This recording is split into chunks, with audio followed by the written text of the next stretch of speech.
Welcome to Dream Accelerator on Friday, June 28, 2024.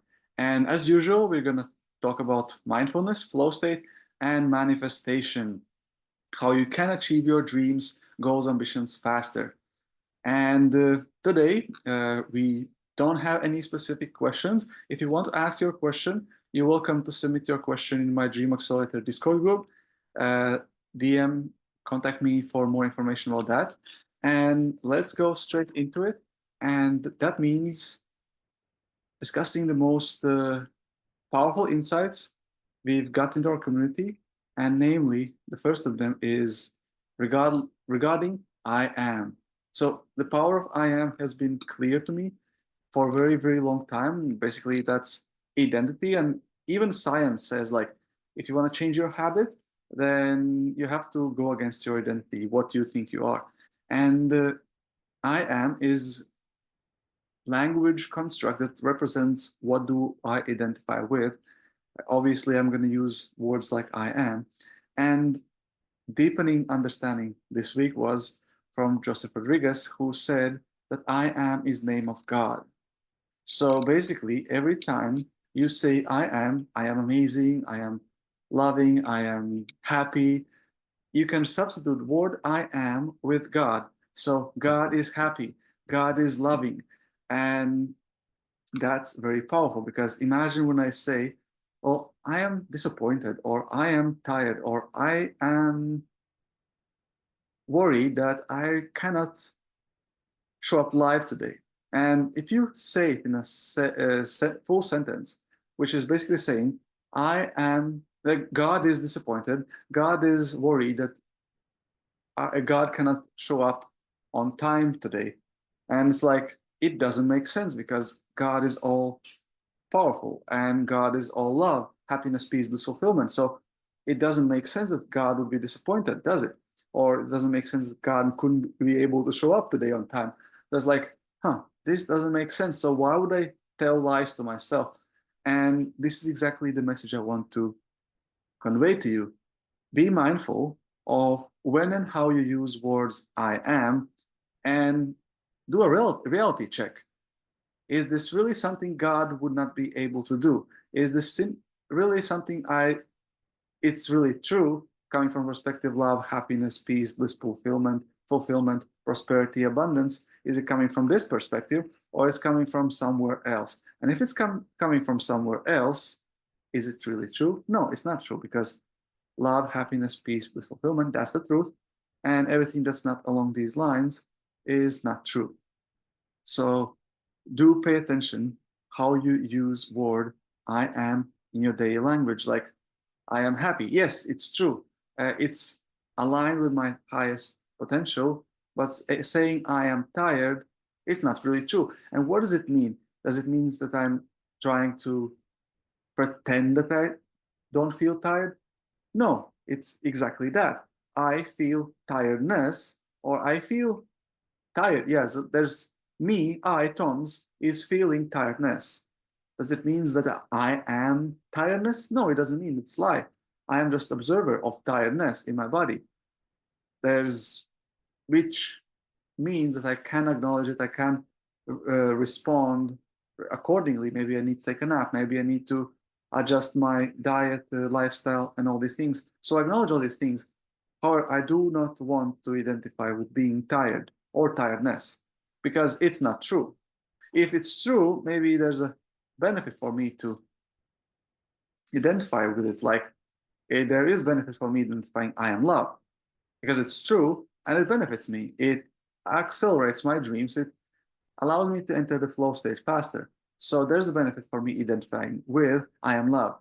But identifying with something that's true, what's the benefit in that? I don't see any benefit. And I encourage you not to see as well. You can try to find benefit in that, but essentially it will not be true. You will find benefit. You essentially will create a belief system, and you will find benefits in not being identified with truth. But at the end of the day, is it really true and benefiting you, even though you can't find evidence of contrary? Because as you believe, so it shall be done to you. And as you believe that there's a benefit in believing something that's not true, you will find a benefit of that. but is it really, truly, truly benefiting you when you can believe in truth? I am love, happiness, peace, bliss, fulfillment. So that's one topic that's really, really blown my mind and people in my community. So another thing is that I stumbled on this Bashar video about self-value and how do I value myself?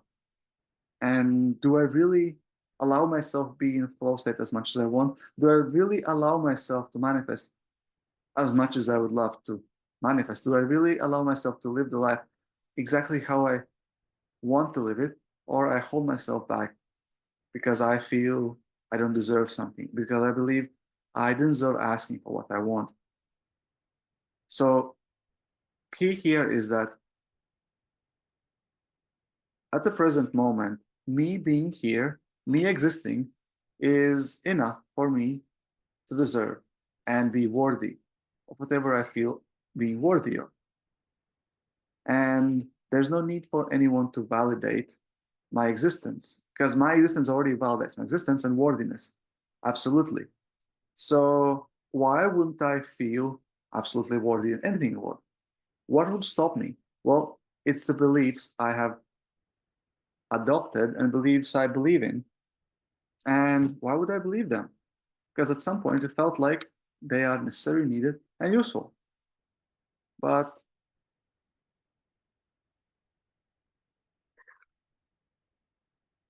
are they really truly serving me at the moment? Are they really truly serving me right now?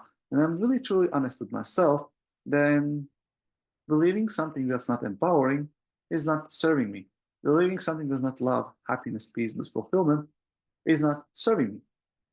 So what do I do about it? Well, the one thing is that acknowledging and realizing and recognizing that everything I created in my past was my choice and creation. I created it.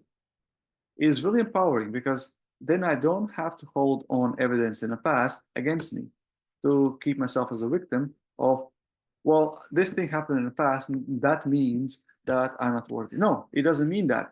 I created the thing in the past, and I get to choose, do I want to recreate the thing in the past? And I get to choose, do I really want to have the same experience again or not? And another really powerful part of the thing that really hit me is that this empowered state doesn't exist. And it especially comes very valuable in terms of relationships. So, because sometimes people I see in my life, they try to act like they are not in empowered state. So they appear not to be empowered. And then it's easy for me at times to believe in that, to believe in their story that there's something wrong with them, that they have some kind of things going on, and there's something for me to do about it. But in reality, they're just playing out theater and they're still empowered, as am I. And I get to choose what do I want to do from a frame of reference that I am empowered, they are also empowered, and there's no such thing as disempowered state. And why there is no such thing as disempowered state? Well, it's because you create your own reality always and all the time. So because you create your own reality, experience of disempowered state is creation of state which seems to be disempowered. So it's creation. So you're using your creative ability to create a state in the first place. So you are still in power and being empowered as you create this experience. So if you're able, and when you're able to remember that you are empowered regardless of appearances, you are able to take your power back and choose what is the experience you truly want to create. And I've discovered that the experience I really want to create is something along the lines of love, happiness, peace, bliss, fulfillment, ecstatic, passion, abundance, prosperity. These are the states, these are the feelings and emotions I want to experience more of. So it makes sense that I actually create experience from these states. So why do we accepted in the past belief that we are not valued or worthy of experiencing these states? Well, because we bought someone else's story. Well, someone else probably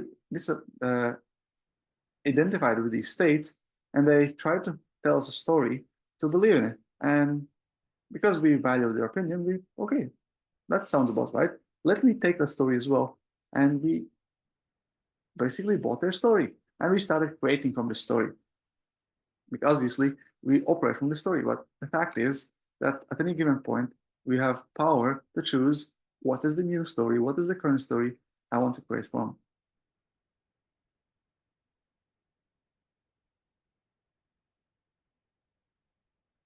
And another really powerful reminder from Bashar was that we're here to act from highest excitement. So without expectation to what will be the outcome.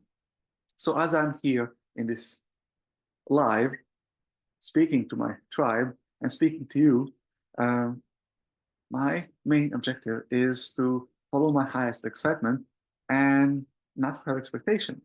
So I'm here. I know I'm giving you very powerful experience, powerful knowledge, and sharing my experience in a powerful way, in a flow state way. And at the same time, I trust that you will benefit from it greatly. And I imagine you benefiting from it greatly. However, whether I see certain amount of views on my channel, whether I see certain amount of a certain type of comments on my YouTube video, it doesn't mean that I have succeeded or failed. Because what matters right now is that I'm here and I'm conveying the message which is true to me from space of love, happiness, peace, bliss, fulfillment. And I encourage you to decide what is it that you want and do it from place of love, happiness, peace, bliss, fulfillment. With the highest excitement and without attachment to outcome, purely because you decided this is what I want and I deserve to get what I want. And that said, I conclude the session and encourage you to be mindful of what you want, acknowledge that you deserve and get to have what you want in the most magical flow state way. Have it magical.